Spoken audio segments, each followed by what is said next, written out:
can we create a customer-centric culture? It's one of the crucial items. We all dream, every organization dreams about a company that is fully customer-centric and that everyone is part of that belief and everyone takes the right actions for that. Now, I've listed 5 criteria that can help you to create a culture that you want to have. The first one is, and that's where it all starts, you need to have a crystal clear vision. People in your organization need to know what you expect from them. They need to know that if you tell them to focus on a customer, that you're serious about it and that you mean it. And you have to bring that in an enthusiastic way and share all the stories you can find about how you can make customers happy. That's number 1. Number 2 is hire for diversity.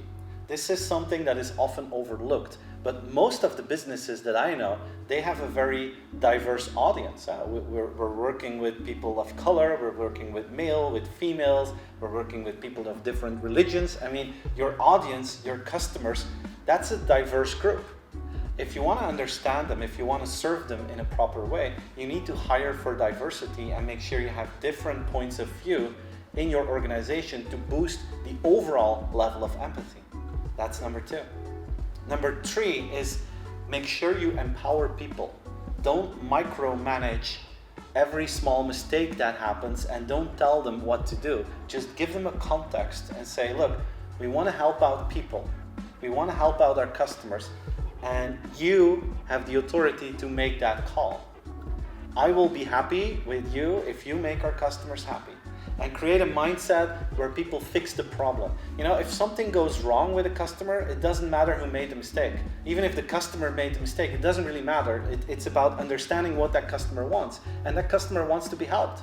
So even if the customer made a mistake, you invite your employees to help them out and you empower them to do so. That's number 3. Number 4 is create a safe environment. And a safe environment means that people will also believe you that they are empowered, which means that at a certain moment, if they're, for instance, overshooting, imagine something goes wrong and you told your teams to solve the problem for that customer and someone really overdid it. They went over the top to solve a problem and you think by yourself, whoa, if they're all going to start doing that, I mean, we're going to go out of business. That was too expensive, or it wasn't efficient, or it was just too much. Ask yourself what the impact will be if you tell an employee that feedback. Maybe that's a moment where you don't share that feedback, because at a certain moment they will not feel safe anymore. They will feel safe if they get supported. Your mission was, and your goal was to make sure that they help customers.